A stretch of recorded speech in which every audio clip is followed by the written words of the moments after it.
Welcome to Civil Procedure. We are continuing our conversation about subject matter jurisdiction, specifically federal question. This is video 3, where we will be introduced to the well-pled complaint. The case that we are going to use to apply that doctrine or to introduce that doctrine is going to be the Louisville and Nashville Railroad Company versus Motley.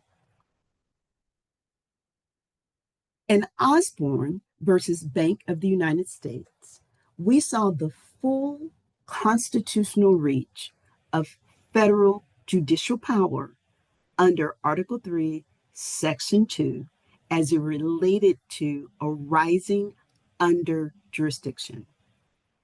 In Louisville and Nashville Railroad Company versus Motley, we will see the congressional floor.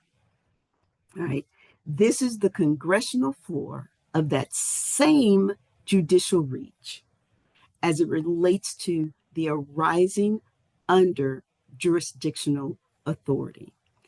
If you looked at video 2, we called these two extremes of the same spectrum the bookends. Osborne was the constitutional bookend, where Motley is the congressional floor bookend. Now, before we actually turn to the Louisville case, it would help us to reach our maximum understanding if we understood at least a bit of what was happening historically in the federal courts between 1875 and 1908. When Congress enacted the Judiciary Act of 1875, that act opened the federal courthouse doors wide. For the first time, the federal circuit courts were given original jurisdiction over all suits arising under the Constitution or under the laws of the United States. Now, this was the Reconstruction Congress, competent in federal authority, determined to protect national rights. But here's the practical result. When that door opened to the federal courts in turn were flooded. Many litigants invoked federal jurisdiction simply because some statute was mentioned in the claim, no matter how directly it was related with the claim or indirectly. By the early 20th century, the Supreme Court faced a crisis of overreach. The phrase arising under had to be disciplined. Enter Louisville and Nashville Railroad Company versus Motley. The court seized the moment to narrow the gateway, insisting that a federal question must be essential to the plaintiff's own claim and not merely lurking in the background or anticipated merely as a defense. The Motley case thus marks the transition from the open door era of 1875 to the modern era, carefully cabined, where we now look to 28 U.S.C. 1331 for direction. Relevant facts of the Louisville case. The plaintiffs, Mr. and Mrs. Motley, rode the train, as did many people during that era in our history. Mr. and Mrs. Motley were injured in a train accident in 1871. As part of the settlement of their suit against the train company, the railroad company issued them free lifetime passes. That's like a free share ride, lifetime pass today. Could you imagine? In 1906, Congress passed a federal statute named the Hepburn Act. And one of the many things that the Hepburn Act did, in addition to expanding the reach of the Interstate Commerce Commission, was it forbade railroads from accepting free passes as currency. So if you haven't read the case, you may be thinking, what does a congressional enactment that's related to interstate commerce have to do with a settlement between a railroad company and two parties who were injured in a railroad accident? Well, this is how these two worlds collide. When Congress passed the act in 1906 that prohibited railroads from accepting passes as currency, the railroad company that had been issuing annual passes and who had pledged to do so for the lifetime of the Motleys, to the Motleys, said, we can no longer issue passes. Well, the Motleys sued, and they sued in federal court. What were they seeking? The Motleys were seeking specific performance of the contract. What was the contract? You give us lifetime passes for the train. The Motleys anticipated that the railroad would raise the federal statute as a defense and did not allege the federal statute in their complaint. But that makes sense, right? I'm saying I'm suing you for breach of contract. The remedy that I am seeking is specific performance, giving my passes for the lifetime, because that's what we agreed to. But at the same time, I'm anticipating that as their defense, the railroad company is going to say, we are prohibited from doing so because of this congressional enactment. I'm not, as the plaintiff, going to try your case for you.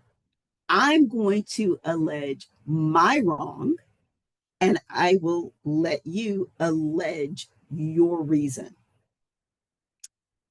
And in fact, the Motleys pled the way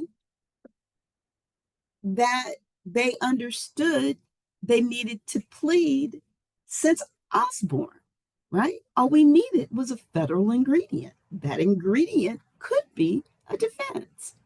Well, the trial court ruled in favor of the Motleys.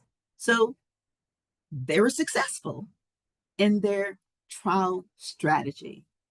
The railroad company appealed to the United States Supreme Court. No big deal. When you try your case in the trial court, you are perfecting your record, anticipating that someone's going to appeal. So I'm not surprised. The railroad appeals. The Supreme Court raised the issue of whether or not the lower court had subject matter jurisdiction to even hear this case in the first place. But the Supreme Court raised the issue sua sponte. The court raised the issue.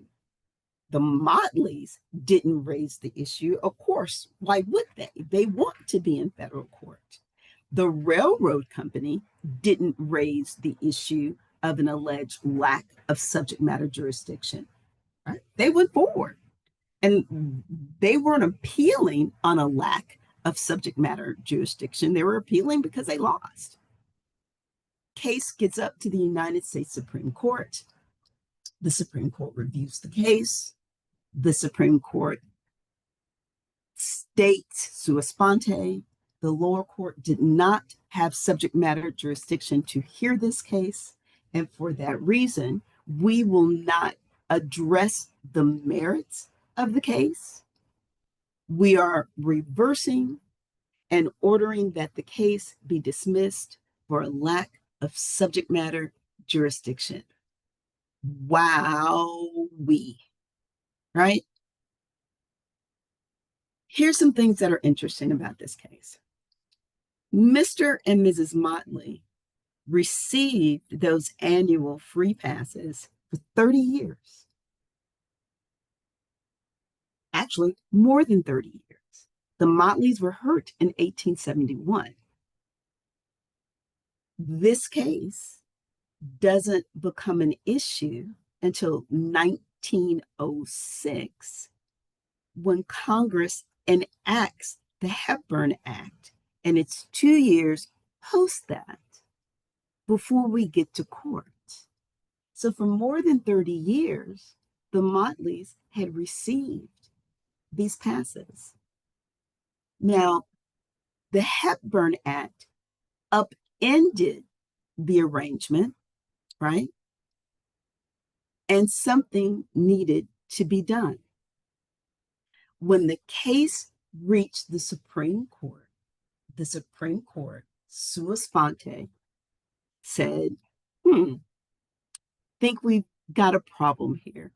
This brings us to something that is critical, but is fundamental when it comes to subject matter jurisdiction. If you had the opportunity to review video 1 of the series, which was the introduction to subject matter jurisdiction, you would have heard me say this, but it's important enough to be repeated. Subject matter jurisdiction cannot be waived, and it cannot be conferred by consent. So even if the parties had reached a stipulation and agreed that the case would be tried in federal court, even though federal court didn't have subject matter jurisdiction, that's not good enough. Here's something else that's really important to remember. Subject matter jurisdiction can be challenged at any time. It can be challenged in any court. What do we mean by that? It can be challenged in the trial court. If there is an intermediate appellate court, it can be challenged there. If it makes its way up to the United States Supreme Court, it can be challenged by the first time there. In addition to the parties challenging, the court can address the matter itself. So Motley has become a procedural, not a constitutional watershed, but a procedural watershed, reminding every lawyer that federal jurisdiction must exist independently before a court may decide anything on the merits of the case. All right. What then ultimately is the issue statement as it relates to subject matter jurisdiction in the Louisville case? 3-point issue statement. Under the Judiciary Act of 1875, which was the predecessor of 28 U.S.C. 1331. At the time, 28 U.S.C. 1331 didn't exist, but we know that we had to have a congressional act. That was the Judiciary Act of 1875. Does a case arise under federal law when the plaintiff's complaint references a federal statute only to anticipate a defense rather than asserting a federal cause of action on its face? Wow. So the question before the court in Motley was not whether the Motleys were entitled to free train rides. The question was whether their lawsuit belonged in federal court to begin with, right? The Judiciary Act of 1875 authorized federal jurisdiction over cases arising under the Constitution or laws of the United States. Again, we talked about this briefly. We've got the constitutional Article 3, Section 2, authorization, well, really permissive statement. And then we need to have some congressional act that actually identifies the reach that Congress is authorizing. The Judiciary Act of 1875 said, well, it's arising under. Yeah. The Motleys argued that their case qualified because the dispute involved the Hepburn Act, a federal statute that prohibited the giving of passes in lieu of currency for the railroad. But notice what the Motleys actually pled. What did they plead?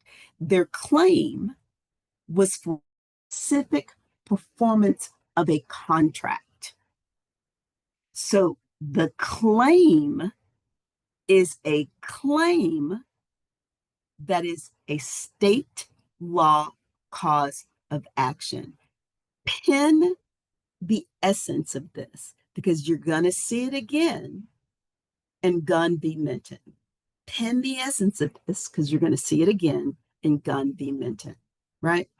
The Motleys mentioned the Hepburn Act not as a cause of action, but they mentioned it as an expected defense. They mentioned it not as a cause of action, but as a defense. And what have we learned? If the only mention of the federal connection is not stated as an actual cause of why we're here, but is merely stated as a defense to why we're here, that's not enough to invoke federal question subject matter jurisdiction. Here's my chart. I've got some facts, I've got an element, I have an analysis, I have an outcome, right? Let's just go through a couple of them. You will have this in the video. You can take your time. What I hope that you're doing is you are identifying the facts that you think are relevant. You are connecting them to what you think needs to be connected to in the rule of law. And you're doing your own analysis, because by doing this one fact at a time, you are exercising your legal analysis skills. It's getting stronger, right? It's getting broader. It's getting more streamlined, right? Let's go through the first one. The Motleys' entire dispute began in 1871 with a train accident and a settlement that was reduced to writing in a contract. There's nothing federal about that. The Motleys' right to relief came from a contract that the Motleys made with the railroad company. That's a contractual settlement, right? So when I think about that, what does that mean? Well, that's establishing a case that's entirely a state law case, not a federal law case. So what do I do with that in my analysis? The underlying dispute began as a personal injury settlement. There's no federal right, constitutional right, or statute that forms any part of that litigation. Let's do one more. The Motleys' free pass arrangement lasted for more than 30 years, creating an expectation of a promise, but that is a private promise. When Congress passed the Hepburn Act of 1906, banning free passes, the federal element entered the background, but only as a potential defense to a breach. Only as a potential defense to the breach. So, what does that do when I analyze that? That reinforces that the plaintiff's right to relief was state grounded, not federally grounded. State grounded, not federally grounded. Okay, having way too much fun. Let's do one more. Let's do the third one. When the railroad refused to renew the passes, the Motleys went to federal court seeking specific performance. Specific performance as a remedy is a classic state law remedy. But because the Motleys feared that the railroad was going to raise the Hepburn Act as the reason for their failure to comply with the contract, the Motleys mentioned it in their complaint, right? So, in essence, they said, now, as a counter argument, opposing party may raise the Hepburn Act as a defense. And trying to preempt the defense by naming it as a defense, the Motleys failed to position the Hepburn Act as the claim that creates the cause of action. Yeah, I know. There are times where we can be a little persnickety, just a little. I'll let you go through the other facts that I identified. But if you've identified different facts that you believe to be relevant to the cause of action, then absolutely stick them in the table, stick them in a chart, put them in a diagram, whatever you are discovering your process to be able to take these facts step by step and wed them to the appropriate places in the rule of law, one by one, to get an outcome that you can explain. Do it, because that's how you're going to get good, better, and best in your legal analysis. So let's look at the rule of law. In 1908, the Supreme Court in Motley was not interpreting 28 USC 1331. Let me be very, very clear about that, right? 28 USC 1331 is the current version of the Judiciary Act of 1875, okay?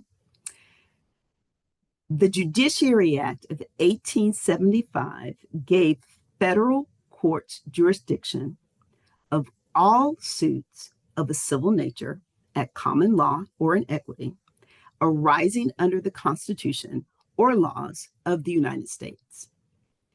Chief Justice Moody, writing for a unanimous court, read that that grant of authority was intended to be narrow. That grant of authority was intended to be narrow.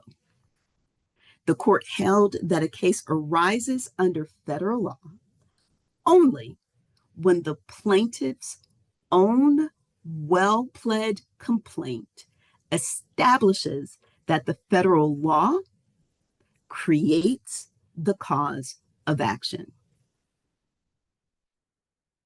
When the federal law creates the cause of action, or that the plaintiff's right to relief depends upon the resolution of that federal question. If the federal issue appears only as a defense or only as an anticipated defense, there's no federal question jurisdiction. It must appear on the face of the complaint itself, independent of anything the defendant might raise. 4 decades later, Congress reorganized the Judicial Code and codified the same arising under language as what we know it to be today, which is 28 USC 1331.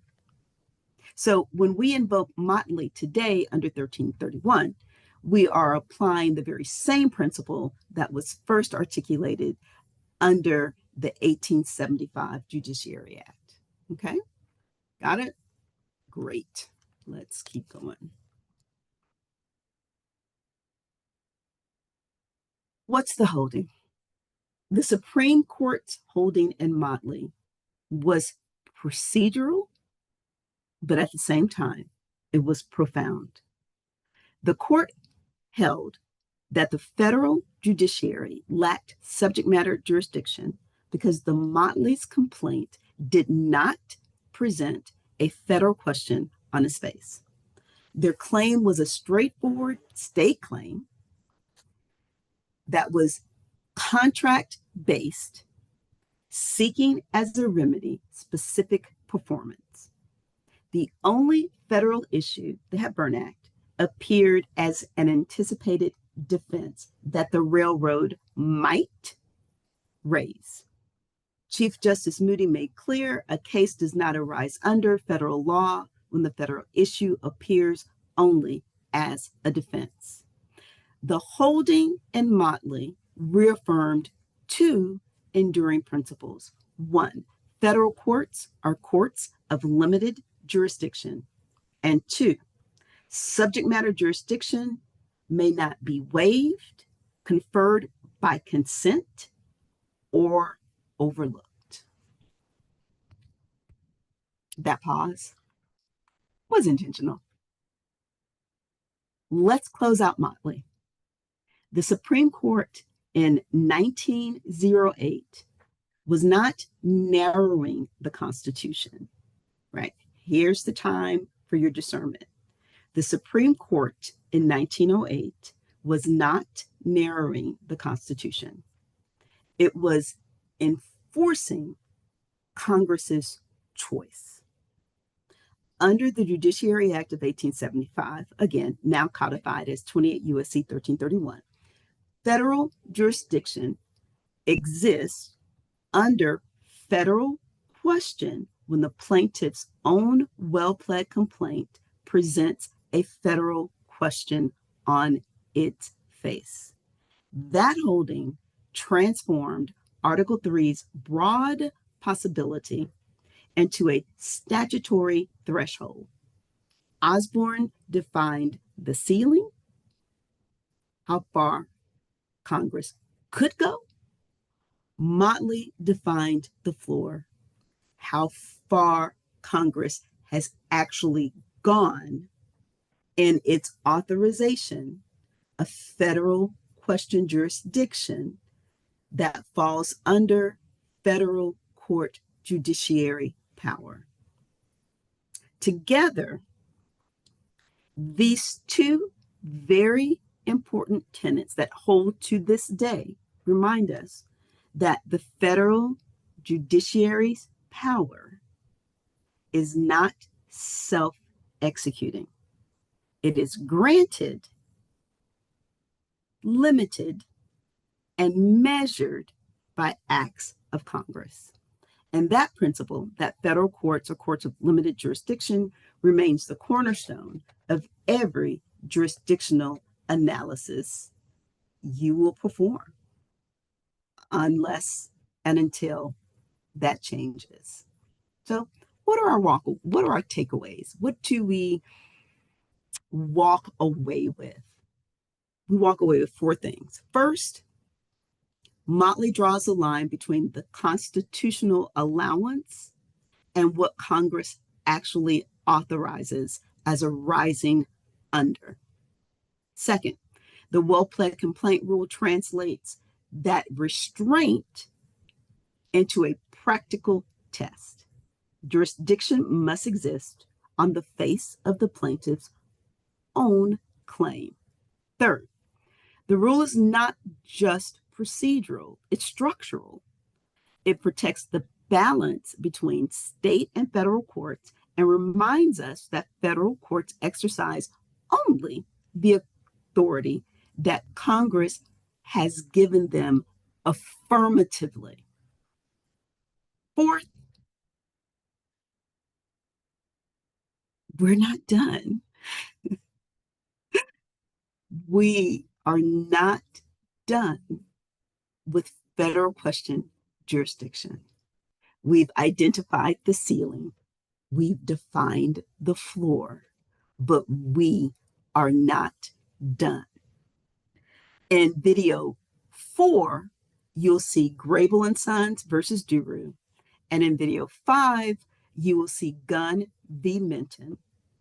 And those two cases are going to show how the Supreme Court cautiously allows certain embedded federal issues, right, to still come before the federal court,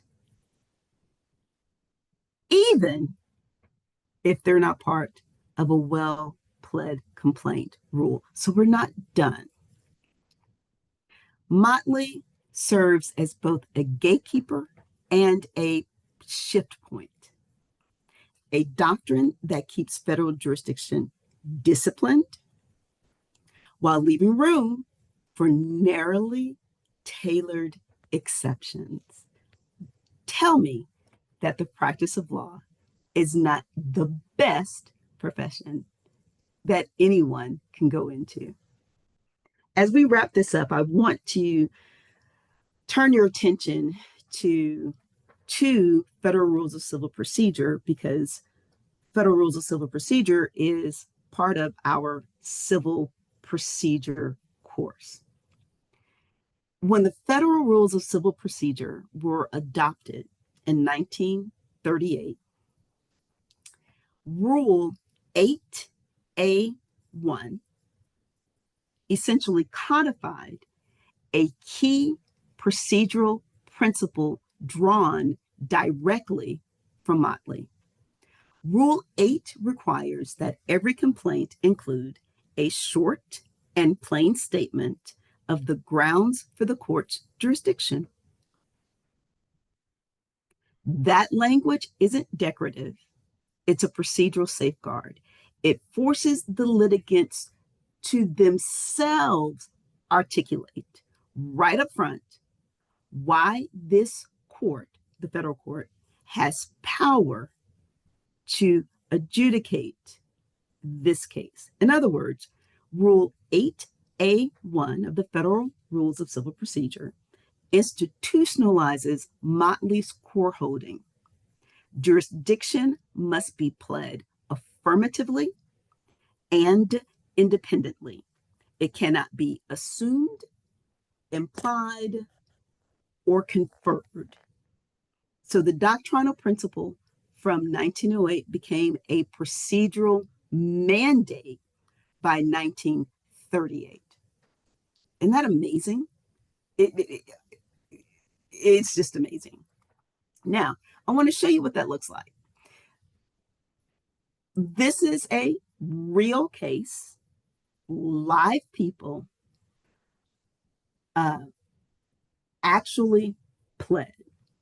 This is the United States of America as the plaintiff versus Uber Technologies.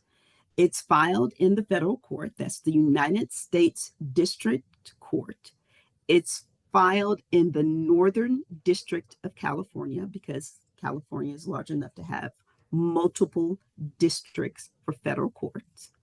And you see on the complaint, it states they're seeking a jury trial. Now, that's page 1.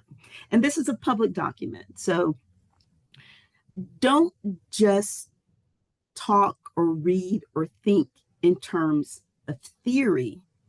as you matriculate through your law school career. If you're talking about something like a complaint, find one so that you know what it looks like. A summary judgment motion, find one so that you know what it looks like. But here's the case. I want you to take note of jurisdiction and venue. Every complaint that is filed is going to have several sections. One of the required sections is jurisdiction and venue. Now, I've actually posted the entirety of this complaint in Canvas if you want to see the entire complaint. But for our purposes, I wanted you to see the first page, and I wanted you to see the jurisdiction and venue section. If you look right here, let's see if there's anything that you recognize. This is going to get so good. Hold on. This court has jurisdiction over this action under the ADA, 42 U.S.C. 12, 188B1B. And do you recognize this? 28 U.S.C., both sections 1331 and 1335, because it involves claims arising under law, and here, because it's commenced by the United States. You see, the United States is actually a party. If you go back to Article 3, Section 2, what kinds of cases can be filed in federal court? One of those is where the United States is a party, right? But you still have to name it on its face. Now, on its face doesn't mean page 1, but on its face does mean that in the complaint, which is the pleading that starts this process, you must specifically name why you allege this court has subject matter jurisdiction. And we'll get down to venue and those types of things, because once we finish this, we're going to do supplemental, we'll do removal and remand, and then our next stop is going to be venue. But this is what lawyers do all day, every day. I want to take us one step back to our previous module, which is personal jurisdiction. And in personal jurisdiction, you might remember the Moulin case where notice and service was risen to a constitutional level, just like the constitutional safeguards for personal jurisdiction. You remember that case? Okay. We talked a lot about Federal Rule Civil Procedure 4. I was under the belief that because we were talking about it so much, you would just go to Federal Rule Civil Procedure 4 and you would track along. I'm learning that that's not the case. So I want to take you back. I want to show you Federal Rule Civil Procedure 4. This is discussing the summons, right? You have to have a citation issued. There's a summons.